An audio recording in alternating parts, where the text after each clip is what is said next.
मेरे प्यारे किसान भाइयों एवं सारे दोस्त नमस्कार। बायोलैंड ऑर्गेनिक्स चैनल में आप सभी का हार्दिक स्वागत है। आज एक बहुत ही महत्वपूर्ण विषय पर मैं चर्चा करना चाह रहा हूँ, क्योंकि ये जो जैविक कृषि है या प्राकृतिक कृषि है, इससे संबंधित कई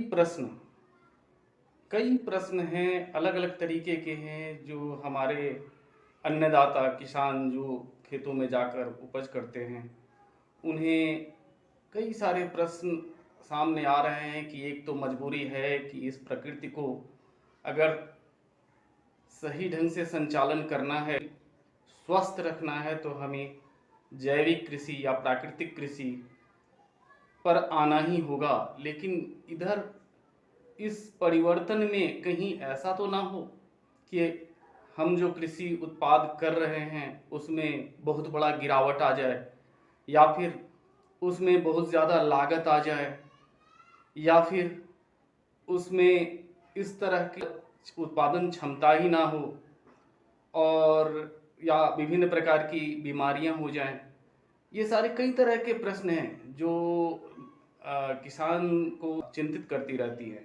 इन्हीं सभी चीज़ों का एक एक प्रश्नों का जवाब मैं आगे इस वीडियो में दूंगा, और मैं यह आप लोगों से गुजारिश करूंगा कि आप लोग वीडियो पूरा देख लें, ताकि 99% आपकी जो भी क्वेश्चंस हैं, जो मन में एक शंका है, उसका समाधान आज आपको मिल जाए। सबसे पहले मैं कुछ लाभों को आपको सामने रखता हूँ।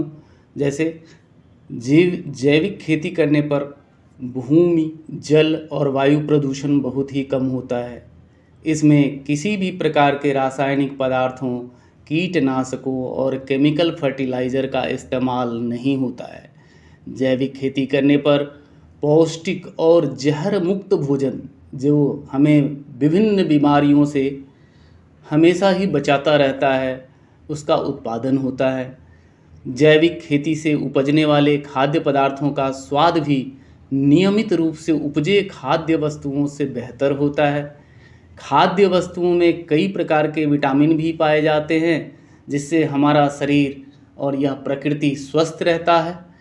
इससे उपजने वाले वस्तु पशु चारा के रूप में भी अच्छे होते हैं, जिससे हमारे पशुधन भी प्राकृतिक दूध देना शुरू करते हैं, वे स्वस्थ रहते हैं।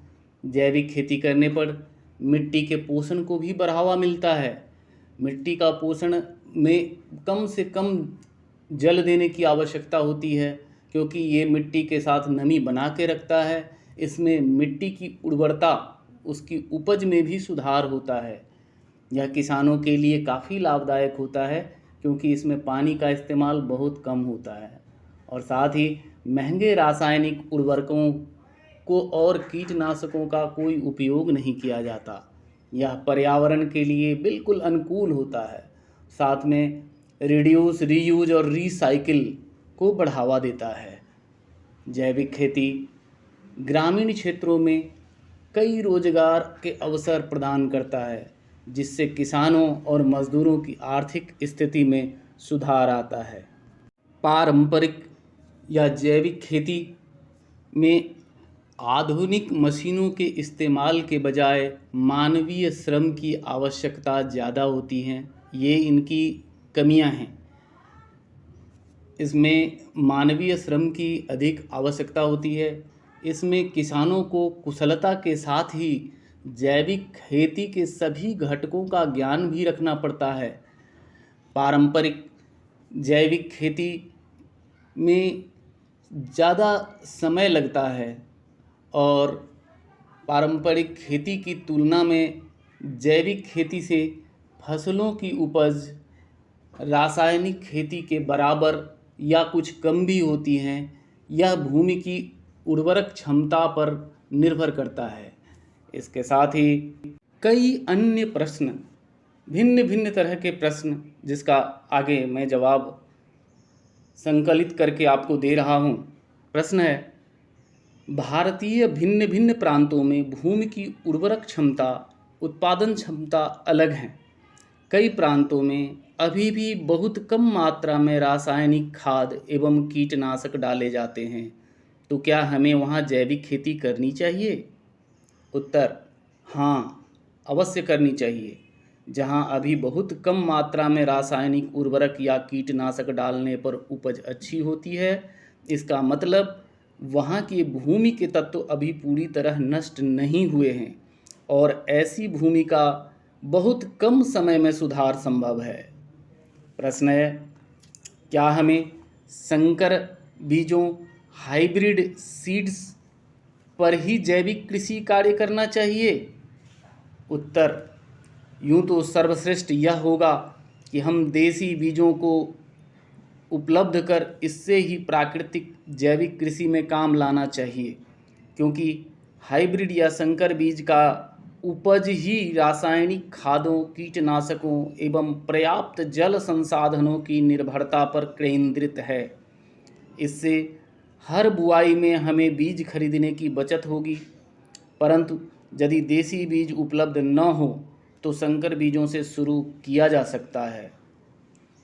प्रश्न: क्या जैविक या प्राकृतिक खेती में लागत ज़्यादा आएगा? नहीं, लागत बिल्कुल उतना ही आएगा। सिर्फ लागत के स्थान जैसे बीज खरीदने की राशि, पानी लगाने में राशि, महंगी रासायनिक खाद खरीदने में, रासायनिक कीटनाशक खरीदने में राशि का बचत, मानव संसाधन एवं खेती मजदूरी एवं मिट्टी जांच पर ही व्यय होगा, जिससे रोजगार में वृद्धि होगी। प्रश्न: क्या एजेटोबैक्टर, ट्राइकोडर्मा, सूडोमोनास आदि जो जैविक कृषि में उपयोग किए जाते हैं, ये रासायनिक नहीं हैं? नहीं, ये रासायन नहीं हैं, बल्कि गुणकारी बैक्टीरिया हैं और एक बार खरीदने के बाद इनका संवर्धन कर सालों साल हम इसे उपयोग में ले सकते हैं। ध्यान देने की बात है, इस प्रकृति में लाभदायक की तरह हानिकारक बैक्टीरिया भी हैं, जो प्रकृति में मानव, पशु पक्षी, पेड़ पौधे सभी का नुकसान करते हैं और हम गुणकारी बैक्टीरिया का उपयोग कर उनको नुकसान करने से रोक देते हैं। रासायनिक की तरह उन्हें बिल्कुल ख़त्म नहीं करते। प्रश्न: क्या जैविक कृषि से उत्पादन कम प्राप्त होगा? इस प्रश्न का उत्तर हाँ और नहीं दोनों में है। अगर मिट्टी में पाए जाने वाले 17 तत्व जिससे पेड़ पौधों का विकास होता है वो वापस भूमि में सही मात्रा में आ सके, भूमि सुधार के कारण उत्पादन रासायनिक के बराबर या उससे ज़्यादा होगा। परंतु भूमि सुधार के दौरान अनियमित मिट्टी तत्वों के कारण कुछ फसल तक उत्पादन कम भी हो सकता है, परंतु उत्पाद अत्यंत पोषक तत्वों से युक्त और स्वादिष्ट होगा, जिसका बाज़ार में उचित और बढ़िया मूल्य प्राप्त किया जा सकेगा। प्रश्न: क्या हमारे रासायनिक खादों में 17 तत्व उपलब्ध नहीं होते हैं? उत्तर: नहीं, मुख्यतः सिर्फ 3 तत्व ही प्रयोग में लिए जाते हैं: नाइट्रोजन, फास्फोरस और पोटास। प्रश्न: मिट्टी की जांच की क्या आवश्यकता है? जिस तरह हमारे शरीर में आए हुए कमी को हम रक्त एवं अन्य जांच द्वारा पता कर आवश्यक औषधियों से उपचार करते हैं, उसी तरह मिट्टी का स्वास्थ्य जांचने से किसानों को मिट्टी के सभी अवयव के बारे में ज्ञात हो जाता है और फिर आवश्यकता अनुसार ही हम उसमें उर्वरक आदि का प्रयोग कर पाते हैं, जिससे कृषि बजट में सुधार आता है। साथ में वर्तमान परिस्थिति में कौन कौन से फसल लिए जा सकते हैं इसका पता भी चल जाता है कि अभी की जो वास्तविक परिस्थिति मिट्टी की है, इसमें हम कौन कौन से फसल का बढ़िया उत्पादन ले सकते हैं। इन प्रश्नों के अलावा हमें यह समझ लेना होगा कि प्राचीन काल में मानव सब स्वास्थ्य के अनुकूल तथा प्राकृतिक वातावरण के अनुरूप खेती की जाती थी, जिससे जैविक और अजैविक पदार्थों का बीच आदान प्रदान का एक चक्र निरंतर चलता रहता था, जिसके फलस्वरूप जल, भूमि, वायु तथा वातावरण प्रदूषित नहीं होता था। भारतवर्ष में प्राचीन काल से कृषि के साथ साथ गौपालन किया जाता था, जिसके प्रमाण हमारे ग्रंथों में मिल जाते हैं। और उसी चक्र को आज का ये समय की मांग है कि हमें अपनाना ही होगा, क्योंकि अगर हम इसे नहीं अपनाएंगे तो मानव सभ्यता, मानव जीवन ही स्वस्थ नहीं रह पाएगा, पशु पक्षी सभी प्रभावित रहेंगे।